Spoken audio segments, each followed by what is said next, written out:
자, 오늘 살펴볼 해설 자료의 핵심으로 바로 들어가 보겠습니다. 오늘 우리가 파헤쳐볼 주제는 꽤나 거대한 글로벌 미스터리인데요.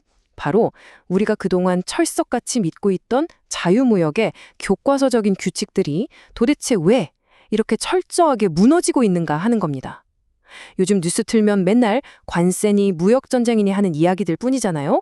도대체 왜 이런 일들이 벌어지고 있는지 그 진짜 이유를 한번 파헤쳐보죠.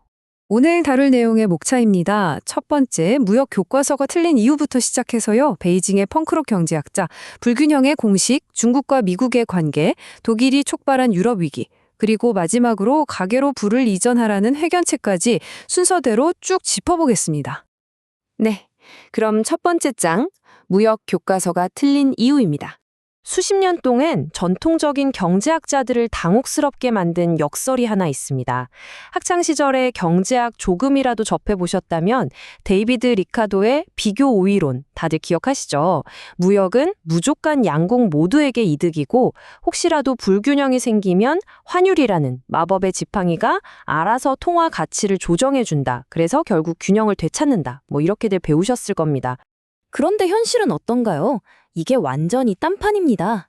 미국은 1975년 이후로 무려 50년 동안 단 한 해도 빠짐없이 무역 적자를 내고 있어요. 반대로 중국은 세계무역기구에 가입한 이후 25년 내내 흑자만 보고 있죠. 교과서에서 말하는 그놈의 자동 조정, 현실엔 아예 없다는 겁니다. 이거 진짜 이상하지 않나요? 자, 이 미스터리를 풀기 위해 두 번째 장, 베이징의 펑크록 경제학자에 대해 알아보겠습니다. 바로 마이클 패티스라는 아주 독특한 경제학자 이야기인데요. 이분 이력이 진짜 특이합니다. 80년대 월스트리트에서 신흥국 부채를 다루던 잘나가는 트레이더였는데 돌연 2002년에 베이징으로 짐을 쌉니다. 칭화대 교수로 일하면서 베이징 한복판에 전설적인 펑크록 클럽을 열기까지 했죠. 그러니까 주류학계의 뻔한 시선에서 벗어나서 글로벌 자본의 흐름을 아주 날 것 그대로 볼 수 있는 그만의 렌즈를 갖게 된 겁니다.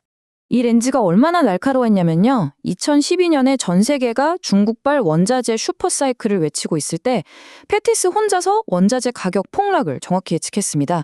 그리고 제로 유가랑 구리 가격이 반토막이 났죠.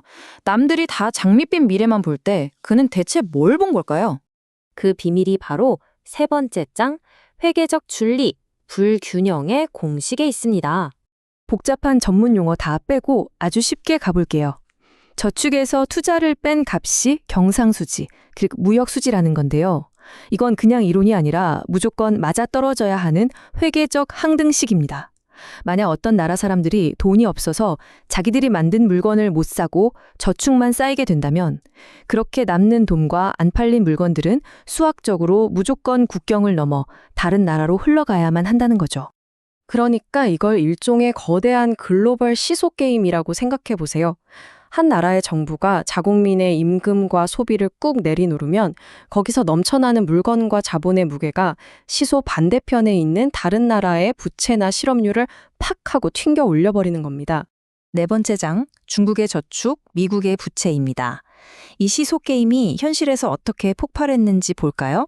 2009년 데이터를 보면 상황이 꽤나 충격적입니다. 중국은 오랜 기간 임금 상승을 억제하고 실질 금리를 마이너스 수준으로 묶어뒀어요. 그 결과 가계 소비 비중이 GDP의 35% 수준까지 곤두박질 쳤습니다. 전 세계 평균이 60% 정도니까 한 나라의 국민들이 소비를 이렇게까지 못한다는 건 정말 엄청난 수치인 거죠. 자, 국민들이 물건을 못 사니까 어마어마한 양의 안 팔린 물건과 초과 저축이 남겠죠. 앞서 말씀드린 완벽한 수학적 시소 공식에 의해서 이 막대한 잉여 물량은 바다를 건너 미국으로 직행했습니다. 미국 입장에서는 이 엄청난 흑자 물량을 흡수하려다 보니 어쩔 수 없이 가계대출과 정부 부채를 천문학적으로 늘려야만 했던 거고요. 여기서 진짜 중요한 포인트가 나옵니다. 무역 적자. 이거 그냥 장부상 숫자 쪼가리가 아니라는 거예요. 중국이 내수를 억누른 결과가 미국 가계의 어마어마한 빚잔치로 이어졌고 이게 결국 2008년 금융위기라는 대폭발의 근본 원인이 되었다는 겁니다. 무역 불균형이 실제로 공장 문을 닫게 만들고 거품을 터뜨리는 엄청난 파괴력을 가졌다는 얘기죠. 다섯 번째 장, 독일이 촉발한 유럽 위기입니다. 이게 꼭 중국만의 문제가 아니란 걸 보여주는 아주 좋은 사례죠. 2000년대 초반에 독일이 하르츠 개혁이라는 걸 하면서 임금을 확 억눌렀거든요. 그러니까 독일 가계 소비가 줄면서 초과 저축과 과잉 생산이 일어났죠. 이 거대한 물량이 고스란히 그리스나 스페인 같은 남유럽으로 쏟아져 들어간 겁니다. 원래 교과서대로라면 무역 적자를 보는 남유럽 통화 가치가 떨어져서 알아서 균형이 맞춰져야 하잖아요. 그런데 아시다시피 이들은 유로화라는 한 배를 타고 있었습니다. 자동 조정 기능이 아예 막혀버린 거죠. 결국 남유럽 국가들은 독일의 흑자를 고스란히 빚으로 떠안았고 이게 2010년 유로존 부채 위기를 촉발한 직접적인 원인이 되었습니다.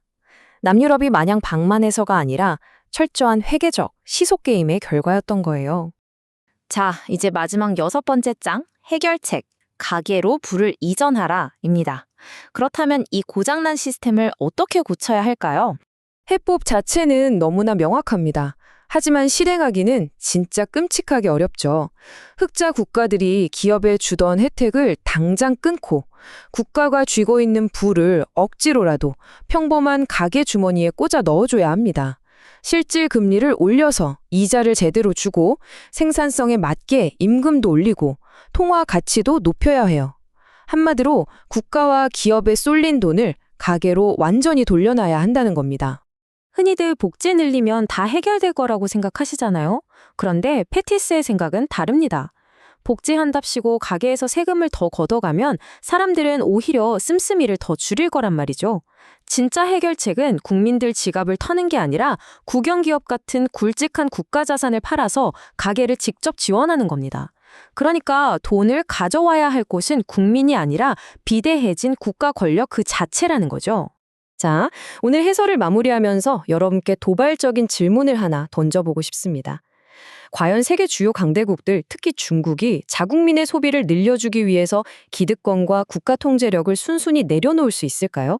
아니면 우리는 언제 부러질지 모르는 이 아슬아슬한 시소 위에서 끝없는 무역전쟁의 시대를 견뎌내야만 하는 걸까요? 오늘 살펴본 이 묵직한 통찰이 앞으로 여러분이 경제 뉴스를 읽어내는 아주 날카로운 무기가 되기를 바랍니다.